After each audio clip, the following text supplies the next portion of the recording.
civilmedia.mk. Слободно, независно, отворено. Добар ден. Повторно, добре дојдовте на презентацијата на изјавата на прелиминарни наоди и заклучоци по вчерашниот втор круг на локални избори во 43 општини и градот Скопје. Во вториот круг нашата мисија продолжи со наблюдување по изјавата во првиот круг на 18 октомври. Денешните заклучоци треба да се земат предвид заедно со првиот извештај. Направивме неколку наблюдувања во првиот круг, кои што нема денеска да ги повторуваме. Во вториот круг мисијата имаше 13 стружњаци во Скопје и 10 долгорочни наблюдувачи распоредени во целата земја. Дознавме дека вториот круг беше во надпреварувачки дух и беа испочитувани основните слободи, но и понатоа имаше негативна реторика и наводно заплашување и притисок на гласачите, што одвлече вниманието од процесот.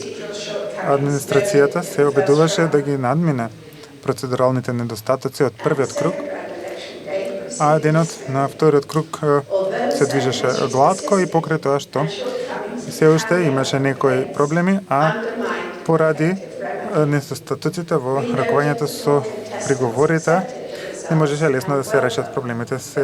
Мораме да забележиме дека сите кандидати ги прифати резултатите и го поздравуваме тонот на помирување од лидерите. ДИК и општинските изборни комисии го извршија подготовките и ги исполнија сите рокови согласно законот. ДИК организираше обуки за освежување на знаењето и го измени урнекот за протоколот за резултатите и некои процедури со цел да ги надмине проблемите од првиот круг. Инклузивно, ДИК го прошири периодот за акредитација на наблюдувачи за сите организации кои што сакаат да го наблюдуваат вториот круг. Меѓутоа, одлуките не беа доследно објавувани, со што се наруши сеопфатната транспарентност. Вториот круг беше воден преврвачки дух и сите кандидати во суштина ги слободно водеа кампањата и ги пренесоа поруките. Помалку позитивно беше тоа што и покрај тоа негативната реторика влијаше негативно на кампањата. Само 6 од 88 кандидати во вториот круг беа жени.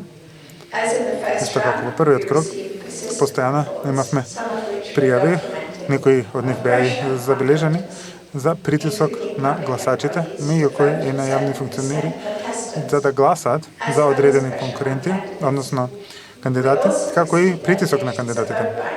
Се имаше наводи за купување гласови. Иако беа отворени неколку истраги пред денот на гласање и останаа во тек, политичката реакција не беше силна и не беа преземени чекори за превенција. Кандидатите во вториот круг требаше да поднесат извештај за донациите еден ден пред денот на изборите во вториот круг, но тие не беа објавени пред денот на изборите, што заедно со недоволно доследното откривање го ја намали транспарентноста. И покрај тоа што некои кандидати не успеа да поднесат превремени извештаи за кампањата, не беа наметнати никакви санкции. Радиодифузорите кои што ги наблюдувавме обезбедија доволни информации за кандидатите и тонот на програмите на вестите беше општо земено неутрален. Како во првиот круг, помалите партии и независните кандидати беа нив се известуваше во националните медиуми, но повторно најголем дел од времето за емитување и најголем дел од средствата беа одделени за најголемите партии, што е согласно законите, но ги стави во независна положба по кандидатите од помалите партии и независните кандидати кои што учествуваа на изборите. Спротивно заложбите на ОПСЕ и меѓународната добра практика. Неколкуте недостатоци и начинот на кој што се ракуваше со приговорите и на општинско и централно ниво лиши некои гласачи од правото на глас и го подкопа правото на ефективно решавање на проблемите. Нашата мисија не го наблюдуваше вториот круг систематски или соопфатно. Членовите на мисијата посетија неколку гласачки места. Процесот на овие гласачки места беше проценет како добро организиран, транспарентен и мирен и покрај тоа што власта пријави неколку изолирани инциденти. Иако имаше придржување до воспоставените процедури, некои од проблемите од првиот круг се повторија. Меѓу кои техничките тешкоти со и уредите за биометриско идентификување, односно за машините за отпечатоци. Бројањето гласови беше генерално транспарентно, но имаше големи разлики во почитувањето на воспоставените процедури. ДИК објави излезност од 48,6% и почна да ги објавува прелиминарните резултати брзо по затворањето на гласачките места, што ја подобри транспарентноста. Во име на моите колеги на оваа мисија, би сакала да му заблагодарам на Министерството за надвршни работи и ДИК за појаканата да ги наблюдуваме и за помошта.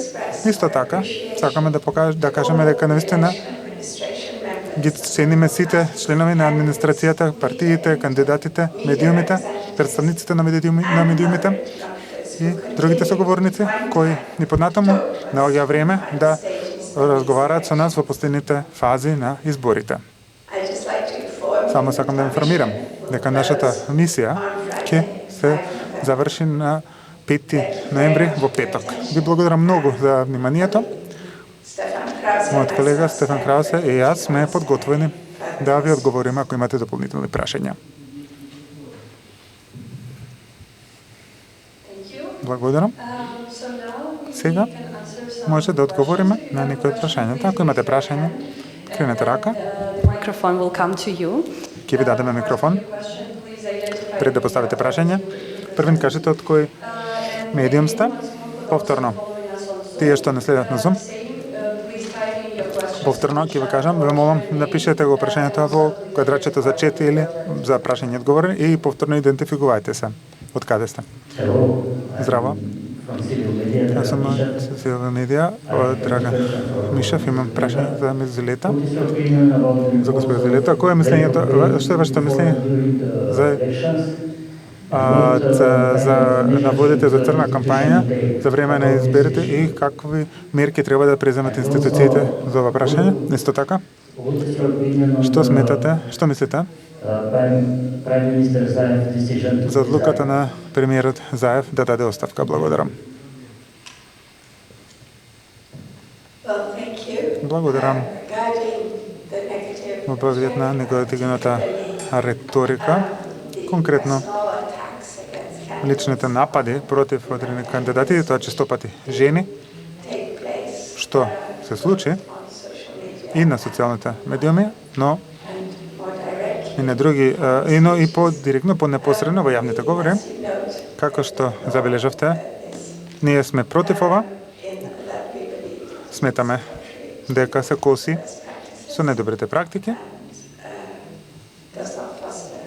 и на тој начин не се добива на клима во која кандидатите можат јасно да кажат кои се нивните ставови. Исто така на гласачите им се невозможува да го допределат своето мислење, станува како гладиаторски ринг, а во поглед на преземање мерки постојат начини за обештетување ако се преминети одредени граници во поглед на клевета, така што сметам дека треба да биде јасно дека граѓаните, кандидатите и другите лица кои сметаат дека се мета на овие напади треба имаат вистинска можност да бидат обештетени. Во поглед на одлуките на политичките чинители, се разбира дека немаме коментар. Ние сме тука да ја наблюдуваме резултатите, односно да коментираме изборите, а не резултатите. Во последниот извештај на Европската комисија се вели дека еден дел од препораките на Препораките на ОДИР се опфатени во последните измени во изборниот законник. Дали може да ни кажете точно за кои препораки станува збор?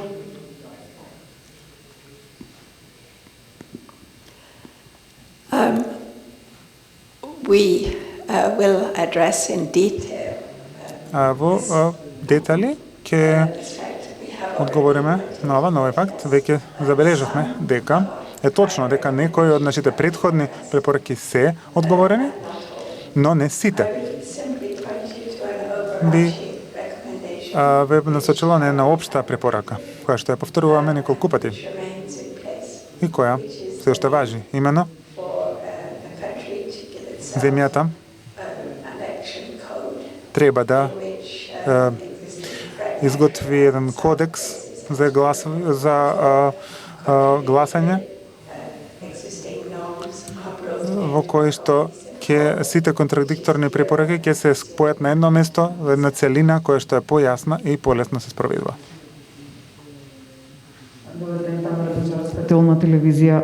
Имам прашање минатиот прес и сега споменавте финансирањето на изборната кампања.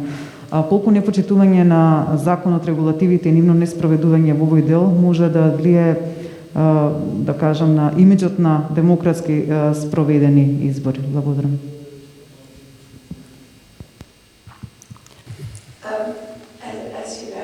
Ако што знаете, транспарентноста во политичкото финансирање е една од заложбите на земјите членки на ОПСЕ. И тоа е веќе јасно нагласено во претходните препораки и во мислењето на Венецијанската комисија. Моите коментари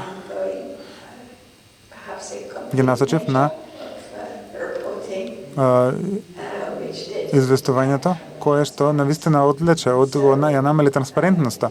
Така што тоа е едно од прашањата кое што е по-детално објаснато во извештајот кој што ќе го добиете и кое што допрва треба да се надмине.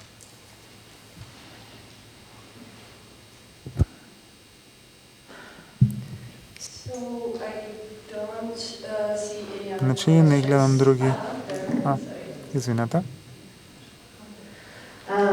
Виолета Геров од МИА, новинска агенција. Ме интересира кога ќе биде објавен конечниот извештај од мониторингот на локални избори?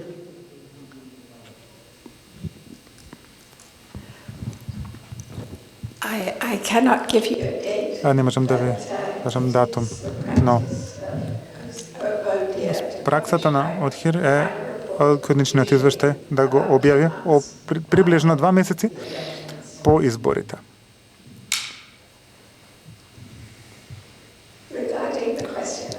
Во поглед на прашањето поврзано со финансиите, недостатоците на од кои ги подлековме се поврзани повеќе со спроведувањето и законодавството. Институциите постојат, но некои закони треба да се можеби модификуваат, но главното прашање е ефективното спроведување. Civilmedia.mk. Слободно, независно, отворено.